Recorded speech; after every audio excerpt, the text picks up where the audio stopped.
Welcome to Spiritual as Fuck, Spiritual as fuck. where spirituality meets the real world. I'm Liz Volpe, social entrepreneur, psychic medium, teacher, and founder of the Intuition Academy. I am passionate about inspiring people to dream big and change the world. I'm Dianne Driscoll, a coach, facilitator, keynote speaker, and self-directed healing practitioner. I am fascinated with all things science, spirituality, and self-leadership, and love the journey of incorporating my spiritual gifts into my life and business. We share real and raw spiritual stories, give you a safe space to challenge what's normal, and have some serious fun along the way. If the podcast isn't enough, we invite you to our monthly online events and workshops with some of the world's best spiritual teachers. Plus, join our Spiritual Renegades community and get bonus episodes and lots of exclusive content. Everything you need to be spiritual as fuck.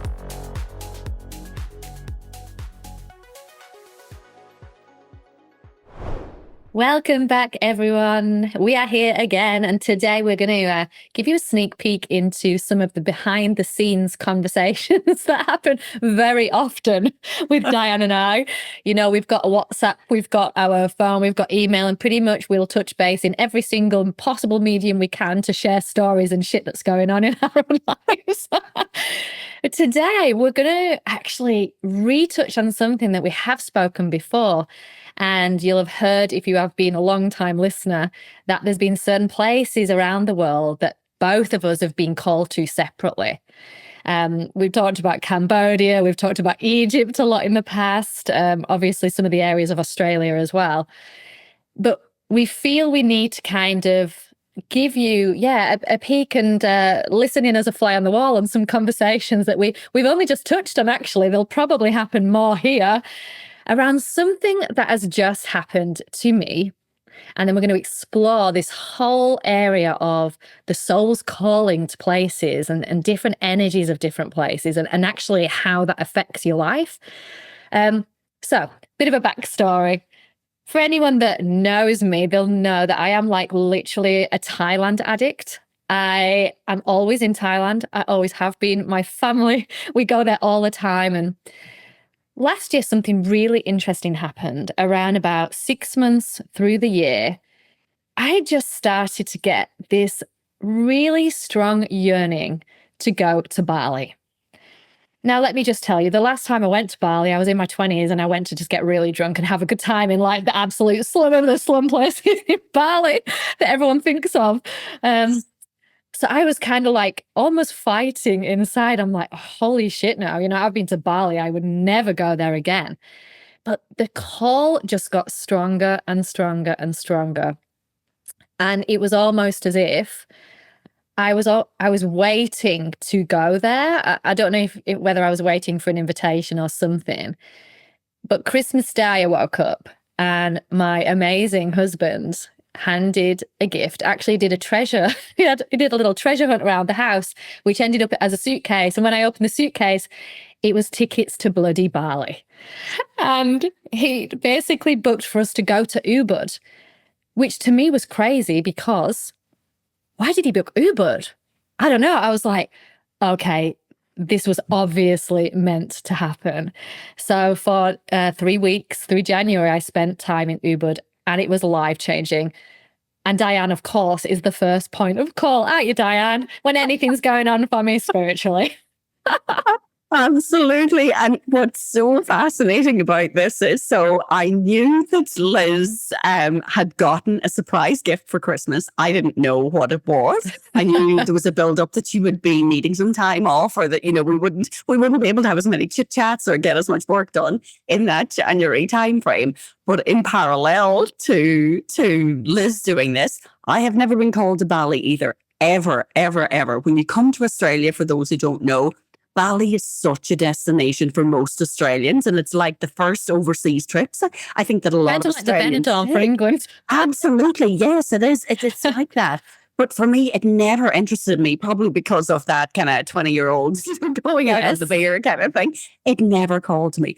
And at Christmas, I started getting these massive downloads wanting to go to Bali. Now, I actually know nothing about Bali. Like, I mean, obviously, I know where it is geographically. I know where Indonesia is. But I had no... and there was one image of a temple that kept dropping into my head. That's all I could see. Ooh. And next thing, Liz is on the hotline telling me she's going to Bali, and the fact that her husband has booked all of this for her. Oh my God. So it's just so fascinating that this was happening to both of us at the same time. And I got was the image of the bat phone then, do you know, like the bat phone that lights up between me and you. Oh, that's actually what happens. Exactly. Because all of my planning was I need to go there for my 50th birthday. I have to go there for my 50th, but I didn't know anything about it. So then, your trip. How interesting. I mean, I have to start this by saying during my trip, I went to Ubud and I went to another couple of places. But let me tell you, oh my God, the energy of Ubud is something that I have never felt anywhere else in the world. And you know how much I talk about being called to Cambodia and the feeling and the connection I have there. Yes. This was way beyond that. The way that I'll describe it is it's the first place I've truly felt completely at home in my own skin as a soul. I felt like so incredibly joyous there. Oh gosh, yeah. And, you know, Ubud is a portal. It's an energy portal. So you would wake up in the morning and you know every so often when you have a beautiful, magnificent sign or synchronicity that happens that has a feeling of magic and there being more to the world, every morning you would wake up on a high like that. And it wasn't just me. My husband is saying the same. He's like, the feeling of this place, it just engulfs you and takes you in and invites you in. And the transformation that happened during those few weeks is just off the charts, Dianne. Oh I should become literally a travel agent for Ubud, I swear. Because I'm like, everyone who is getting the call, he needs to go there. There was obviously a reason why I went. And moreover, that obviously has uncovered since. Yeah, and I think because obviously your kids went as well, and they had amazing experiences there too. But I just want to sorry, this is me geeking out a little bit now. So one of the things that I absolutely love is the idea that the earth has chakras. Yes. And when I first started getting into that, I was actually surprised that Bali wasn't one of them. And it's not. But what Bali is, and you say it exactly right, there is definitely portal or vortex energy there. But there are two things called serpent circles that kind of circumnavigate the globe. And one of them is a yin, so feminine energy, and it's called the rainbow serpent. So you might have heard of that, and it's very big in I've heard of the festival. Indigenous. I think a lot of Indigenous communities here will talk about it, but it is referred to all over the globe. But then there's the plumed circle as well, which is more the masculine energy. But those two circles overlap in only two places in the world. Lake Titicaca is one of them in Peru, Bolivia. It's split between those two countries. And then the other place is Bali. So I was like, oh my God. And I had completely forgotten about that. It's just when I started to plan out my next trips and when I was looking into Bali for my 50th, it's like, oh my God, how did I not know this before? How did I not? And it just shows that sometimes, if we're not ready for a place or it's been calling to us and we haven't gotten there yet, or there's information that we might have read, but it doesn't drop in for us until we actually need it. But the fact that this intersection, and Bali is known, for that reason, it's known as the purification center of the world. You think, holy shit, no wonder so many people are, called to Bali. Granted, you would need purification after your big beer session if you go on that. But later in life, the number of people, and we've had Sean Collins sharing some of his stories about being in Bali as well and going to the pyramids of Chi and things like that, which I know you've experienced. Yeah, I mean, I want to start by saying, just in case no one has ever looked at Ubud or understands what it's like. I mean, Ubud is in the middle of the jungle, near the mountain. So you're kind of right in the middle of Bali, and it's just greenery, and you are in nature. You're not escaping in nature. So everything is in nature. You're either in the trees next to the rice paddies. So you already feel like a high vibration of that stuff. But obviously, over the years, it's become this spiritual center. So everyone that goes there flocks in because they feel the call, firstly. And because of that, people have put down roots and, yes, started these incredible projects and businesses like the Pyramids of Chi, where we've got some of the most incredible sound healers in the world, ancient sound healers and Japanese tea ceremonies, and the cafes have tarot cards and angel cards when you sat down to eat. Everything is centered around everything spiritually just being the way of life. So if you can kind of imagine stepping into like a spiritual wonderland, along with the heightened vibration, that's kind of what it's like. So if you've been feeling like mixed up or rubbish, and I'd had a really, really challenging end of year, so there would be nowhere more perfect for me to end up for January. But the sense of like being healed through the land while you were there was one thing. Oh, beautiful. And that was just a natural thing that was happening. And then coming to, the spiritual aspect of Hinduism, which is really prevalent in Ubud, and the ceremonies they do via high priests or high priestesses, where they use the land, they use the water, and experiencing things like the water ceremonies, which are called melakuts, or through to going to do some sessions with these incredible healers in the Pyramids of Chi. Oh my gosh.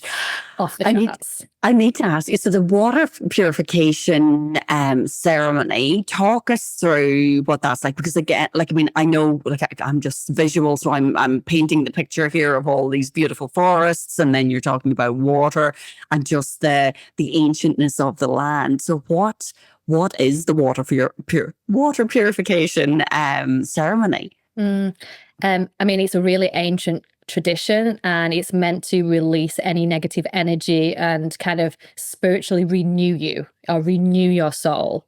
Yeah. But I'll tell you a story on this because this is funny. So being obviously quite impacted with energy, I was like buzzing like a bee. But it was in some weird way, I felt like pure joy, but it was also a little bit no, I'm not going to say scary. That's not the right word, but I was so on a high that anything that I was being led to, I was extra careful. And basically one day just around the pool, I met this lady who happened to mention this high priestess. Now, honestly, I've never met a high priestess. I didn't even really know what one was. And she said, she's called Ida. She's the youngest high priestess in all of Indonesia. And there was a huge, incredible backstory to her. Do you want to come with me? Oh. So I was like, oh, there was this fear of the unknown that came up with me. Wait a minute, what's this high priestess? And there was a little bit more mystery because she said to me that last time that she went, she was introduced to Ida, and Ida lives in the middle of the jungle. Like you would not, you can't just get her address on the map. You have to be introduced to her firstly in this tiny temple in the middle of the jungle. It was like going to be 45 minutes to 1 hour's drive out there. And this lady was strange, and I'd only just met her, and I was like feeling a bit unsettled. But she said to me, she was like, last time I went, I was violently sick afterwards as she was purging out the old. And now I run away from anything like that. So that was automatically like, nah, I'm not going to this. So first of all, I said no, but then it would not leave my head. I was like, visit Ida, this water purification. So I just planted it out there with my husband and my kids. They're only 8 and 11. I'm like, look, there's this high priestess. We have to sit in a taxi for a while. Do you want to do it? And they all just said yes. So because I had my family around me, I'm like, let's do it. Yeah. Yeah. So we get there after this big drive, and oh my God, it's just this tiny little temple in the middle of nowhere, and she comes and she's very gracious. And she was probably, I'm going to say late 30s, whereas most priests are like the elders, really. Yeah, yeah. And she puts these tiny toddler seats down in front of the temple, and we all have to sit on it. And I can see my kids looking very uncomfortable because they're like giant ants walking around and there's shit flying at you, and it's really hot. And she basically sits on an altar and she starts to do this Hindu chant. So I'm like, she tells you to meditate. So I'm breathing and I can hear my kids starting to laugh. And I'm like, no, you can't laugh. We're in a serious thing here. You know? But after getting their little giggles out, you know, they actually got down to business. And whoa, as she started to chant, she would randomly bring in instruments. And I could feel waves of energy like bouncing into my auric field. Like it was coming in and coming in. And I was stopping myself at times because I was getting a bit like, oh, what's happening? This is a little bit too much. And I was trying to like keep myself slightly grounded, all the while I was getting butterflies landing on me constantly. Oh gosh. So I was half in the meditation but my awareness was still out because I was with the kids, you know? Yes, the parental, I'm so responsible. I can't surrender completely. I can't go into a different realm right now. Yeah. So we did this and that lasted about 20 minutes. And then it was the water purification. So this incredible ceremony, this ancient ceremony. And she took my husband and I up first. And what this looked like was her continuing this chanting, but she had a helper lady next to me. And she would literally lob water on you, like so much water on you. You'd be finding it hard to breathe. But what she'd be doing is opening all of the chakras and just praying and saying these mantras and things.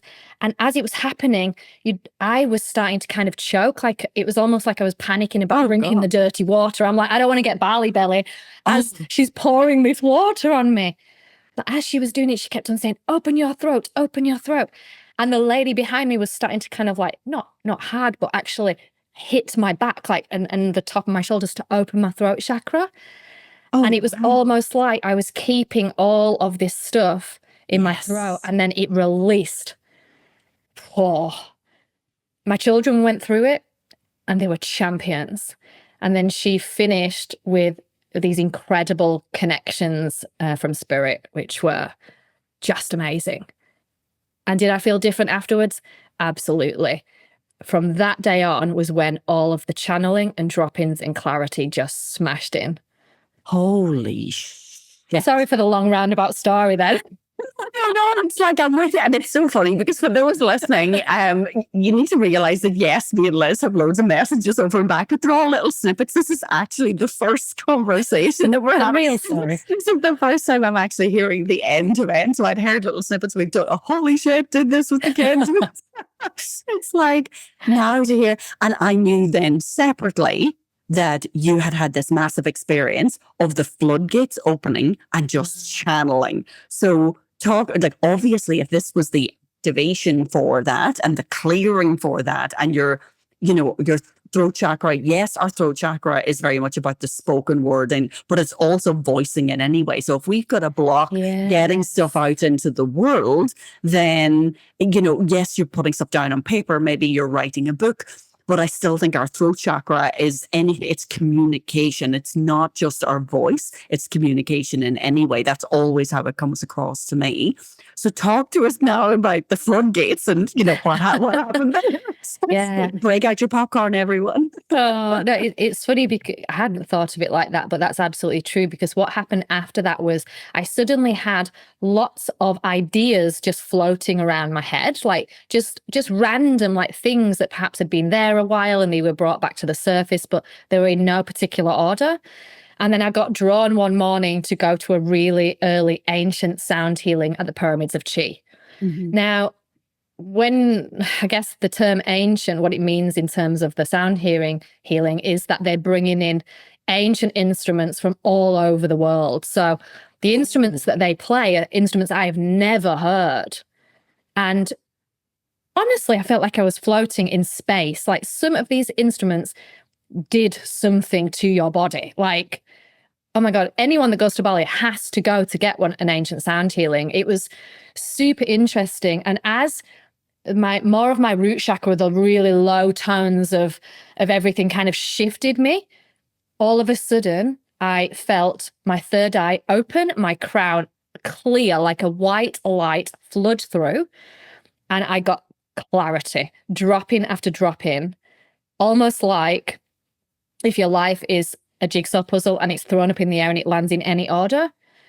That sound healing literally picked up the jigsaw pieces that I need for the next year and put it in exact order. Not only was I given clarity on new ideas, new projects, new businesses, everything just showed itself. I was like, holy shit, I need to come here more often, don't I? My God, it took me a lot of time. I'm thinking the same, like all of us, like ideation is one of my like gallop top strengths. Anyone who's an entrepreneur, I don't view myself as being an entrepreneur, but anyone who is an entrepreneur, they're constantly coming up with ideas. And it's like, okay, well, how do I bring these things to life? Or even just stuff that's going on in life, like when you've so much change happening around you, or so much possibilities, or so many things that you could do, but maybe you're not, you don't have the courage, or you don't have the finances, whatever it might be. All those things that we carry that bloody weight around with us in our brains, we ruminate on it. We might circle back on an idea. Like I'm thinking of my program, The Great Experiment. That was bloody 2.5 years in the making before it actually made it out into the world. So yeah, maybe I should have gone for a trip to the pyramids or two. And just as the way you describe it about throwing the jigsaw up, it's like, wow. It's like you're given a map and directions of where to go after that. It kind of was like that.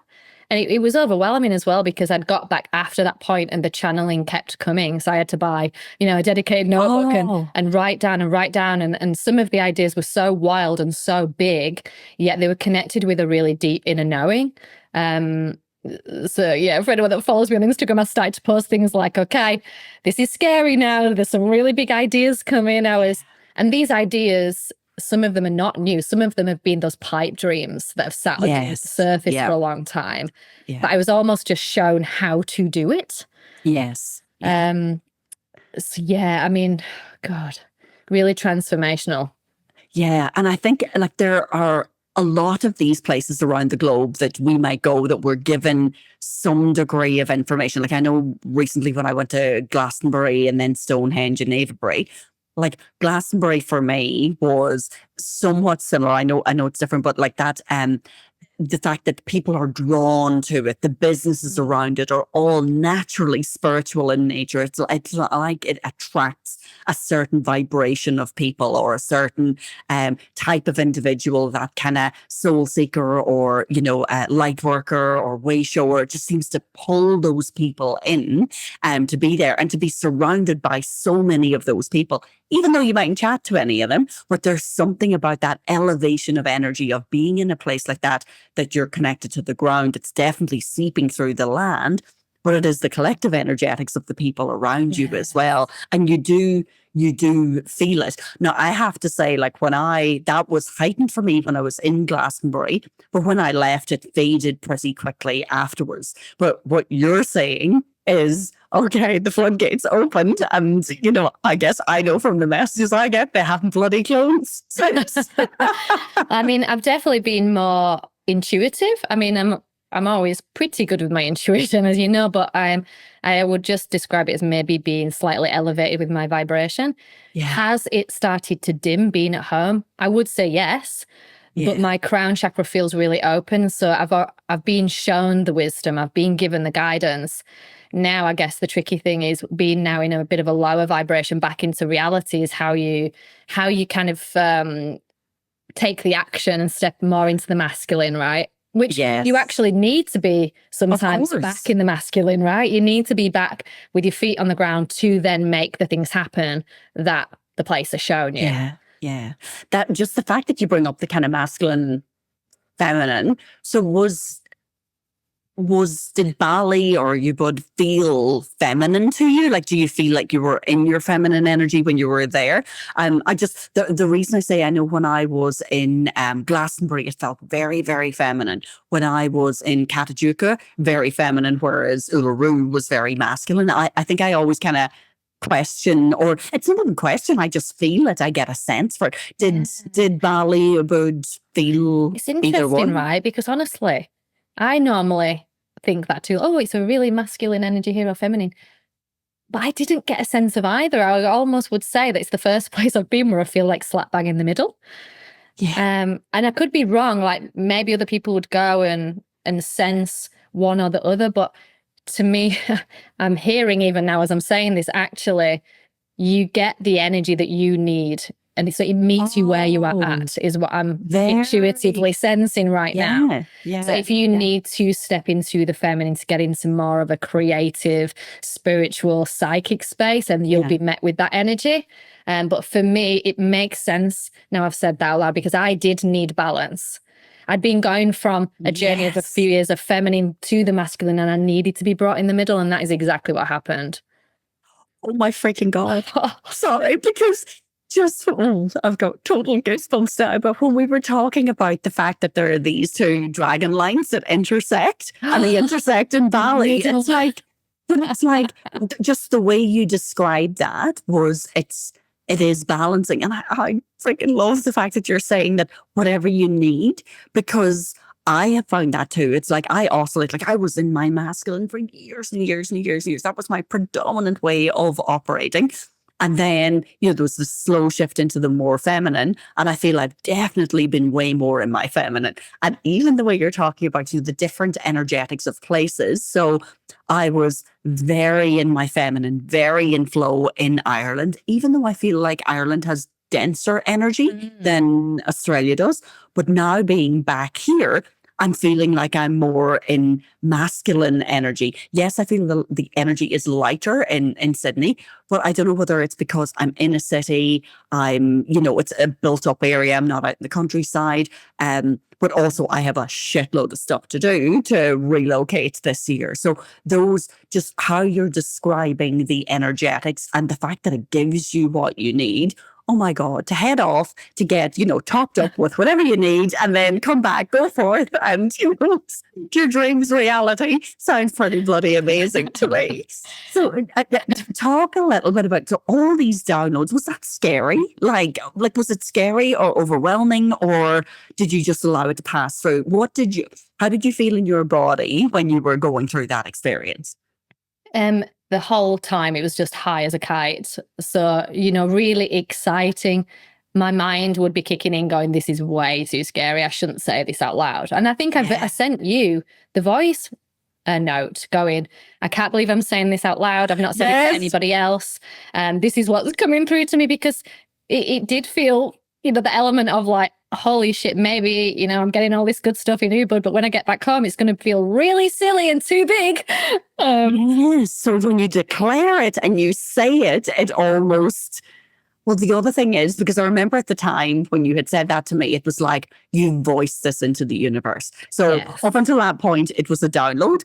Then now you have voiced this into the universe. And once we give voice to something, it's like, then we have the choice for, are we going to apply some masculine energy? Are we actually going to take action and show the universe, this is what I want? And if we do, that's where the weight of the universe comes behind us. So yes, I saw you did that. Because I did do that on purpose, and it was very intentional that I made that call to you. Okay. Because it was so, when you're receiving downloads, you're really operating on the higher chakras, and it's kind of coming through, and I'm channeling.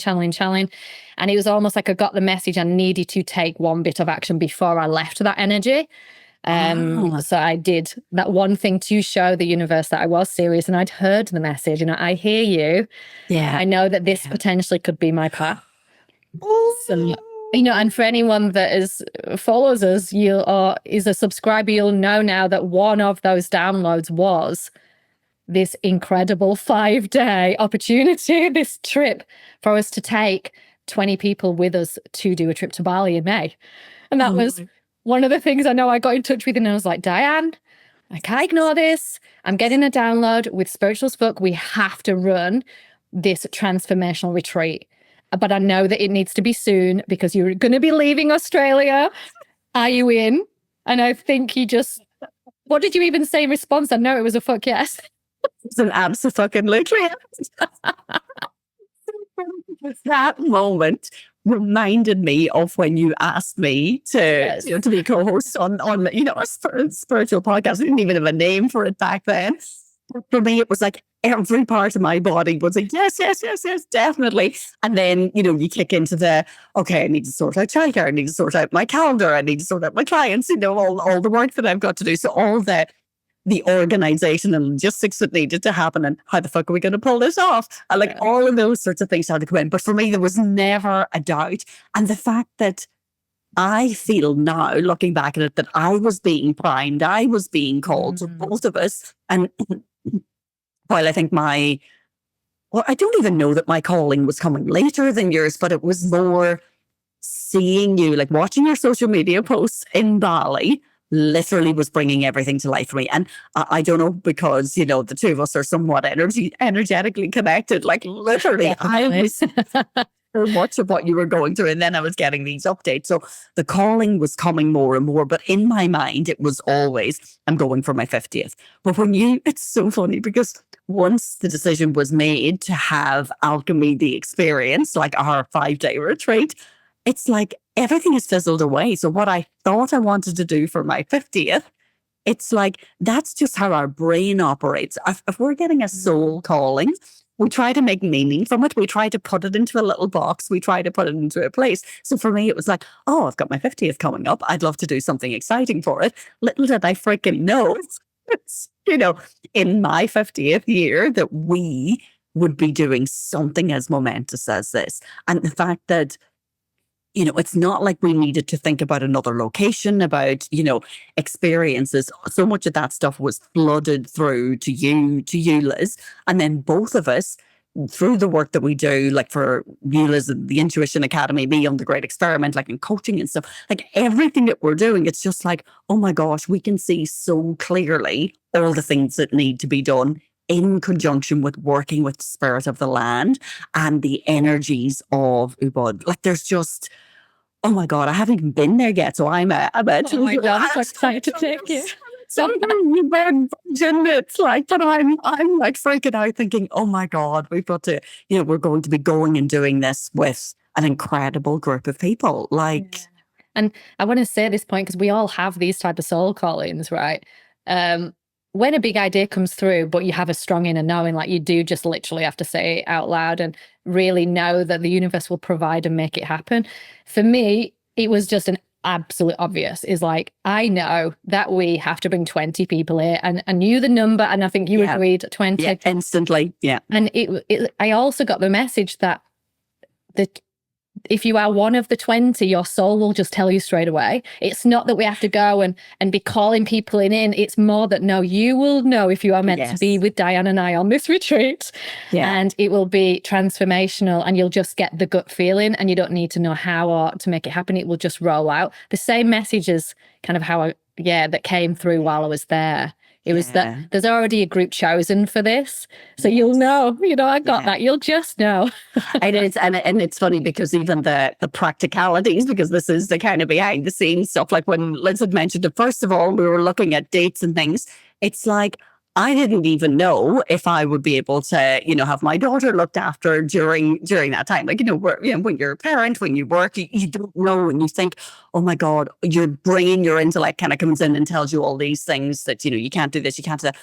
But under it all, when you know if it's for you. So yeah, there's never, I think that's generally how we operate anyway, both of us in our businesses and our life. We don't sell things. We don't try to convince people. It's literally, you will know if something's for you. And then that ensures that the right people are there, because, the power of the experience of having 20 people, plus you and I, Liz, plus Lisa, who's our wonderful behind the scenes, queen that does so much for us. All of us together there, that's like 23 people in a magical place like Bali. Oh, and knowing that feel the channeling coming on. Absolutely. And it is, it's the calling. It's like we're all called there for a reason.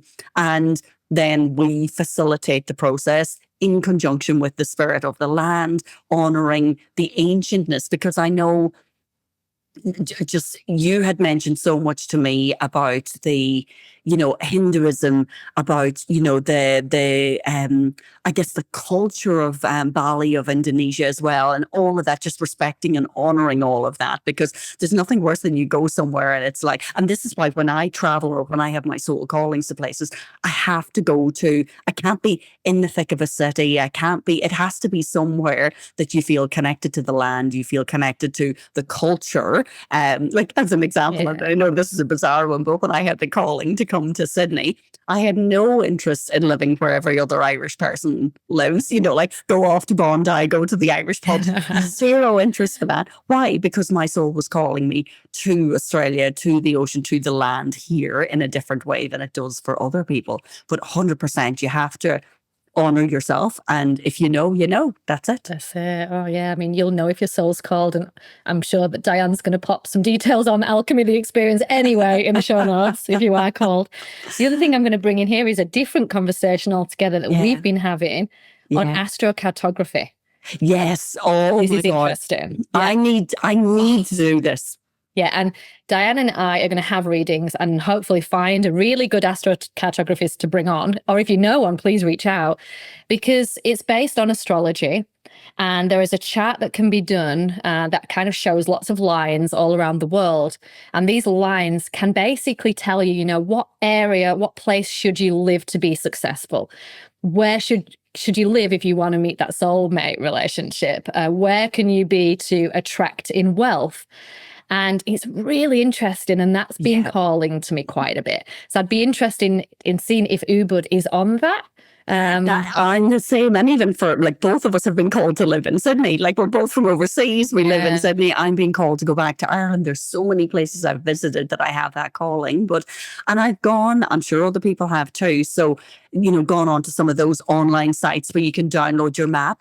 But I feel like my head is about to explode. I'm looking at all this information. It's like, so to have someone who is, really good at this and that is able to do a reading on it, I can't wait to do it, because I, through all of my life, have always felt called to certain places. Like the land calls to me, ancient civilizations call to me. So I'd be fascinated to know, okay, well, do any of these actually show up on this astrocartography map? But if we find a good one, we will share.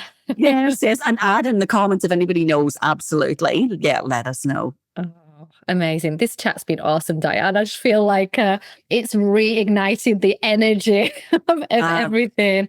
Absolutely. And I'd love to kind of just finish on a question to you, because I know for me, it's really important that I feel into the energy of wherever I am in the world, because we do move around and we work in different places. We work in an office, we work at home, and it's really important to leverage certain energies to gain certain things. So as an example, I know when I work in certain places, I get really confused and I'm not really able to tap into clarity, as an example. Have you got any advice on what's worked for you? Because you have hopped around a little bit. Oh, gosh, you've instantly brought me back. That was an unexpected question. And definitely, I guess there's two different ways I can look at this. And one, I'll speak about this because it's the one that kind of hit me in the heart, first of all. So when my marriage ended, I lived, I think it was 13 places in the space of 18 months. So moving, really, really difficult. So when you've had your home, like a family home for, I think it was 20 years, two different homes, but it's like you move all your stuff, you're into another one. And then to have that sense of displacement and not knowing where I was. So this may be helpful for anyone who is traveling the globe as well. And how do you have that sense of home? But one of the things that I did for myself was, anytime I moved to a new location, and even still, if I go back to Ireland, I'll do it. I did it here when I came back to Sydney. I will sage the place. I will open all the windows. I will sit in the center of that room, of that home, of that, if it's a hotel room, if you're traveling for work, and literally allow your heart chakra to expand. So you're almost imagining light coming from yourself, expanding out into the universe and pushing anything out of the place that you're in. So it's almost like you're claiming this space, but in the most beautiful and honoring way. And the other thing that I did as part of that as well, because I was moving so much, I made my, like, I always struggle with the word altar, but it's like my sacred space. It's like, it is a desk. Sometimes it was literally just, a bedside locker, your nightstand, that here are my crystals, here are my candles, here are some of my my cards, my divination rods, all those sorts of things, like any of the things that was set up in a way. And it was one of the first things that I would do in any place I would go into. And it was almost, that became my sense of home. That became my sense of, I'm going to pack this up, and I would do it reverently there. And then, so it didn't matter that the rest of the place looked different, or the layout was different, or, I would get very disoriented having moved about so much. This was my anchor. This was what grounded me. This was my home. So that's a very, I guess, micro scale, bringing it into the here and now of a sense of home. But then on the other side, the callings that I've had to go traveling, anytime, and this is going back to some, like, my first trip overseas, I think it was 21. So I'd never left Ireland before then. I was 21. And it was going to Greece and Turkey. And for me, it was like, I just want to see ancient civilizations. Every person I knew would go off on sun holidays, lay on the beach. Very but different. I had ads. And to me, it was like, I don't care. Like, I want to go to, I want to go to Turkey. I want to see the Temple of Artemis, even though it's only one pillar that has been badly, stuck together that represents it, because it was the energy of the land. So I very much follow my soul's calling, and I put it out there that I will know the time. So I never knew that I wanted to go to Bali, and ta-da, look at us, we're going to Bali. I have wanted to go to Callanish in Scotland. Isle of Lewis has been one of the big things calling to me lately. I spent 8 months in Ireland. It was very accessible to me. Every time I went to book it, I would literally hear, like clairaudient, hear a whisper, not yet, not yet. A very gentle, kind of almost like someone steadying you, saying, not yet, not yet. And I was getting frustrated with this, but I can do it now. I'm here. I want to go. And it's like, not yet, not yet. Oh, so I do think, follow your soul. That's what I mean. You will, like what you're saying, you will know, and then just honor. But definitely, if you feel any way displaced, and even if you are traveling around, just find things that will help keep you that little bit more grounded and bring you back to your center, claiming your sovereignty, claiming your space with honor and grace for the land and the spirits of where you're connected to. Oh, thank you for sharing. And I just suggest that everyone take some time out as well and do a short meditation with the question in mind of, what is my soul's calling? And you might be pleasantly surprised what might drop in. But yeah, such a good conversation, Dianne. Thank you so much. Yes, we will share lots of information about Alchemy, the experience, if you are being called. And don't forget to click follow or subscribe wherever you're watching or listening this. We don't say it enough, but we know we've got such a good audience out there. And if you just click that button before you go now, it will ensure that you get every podcast episode reminded to you or to the top of your box wherever you watch it. So thank you so much, Dianne. We will see you again very soon. And maybe some of you will see in Bali. That's it for another episode. Thank you for listening. If you're looking for a place to feel at home and want to level up your spiritual game, head to our website, spiritualaf.co, to check out our upcoming online events and for information on how to join our Spiritual Renegades community. Plus, leave us a 5-star review with an awesome comment on Apple Podcasts or Spotify, and we're going to send you a free ticket to one of our Supercharged session events. Until next time, stay spiritual as fuck.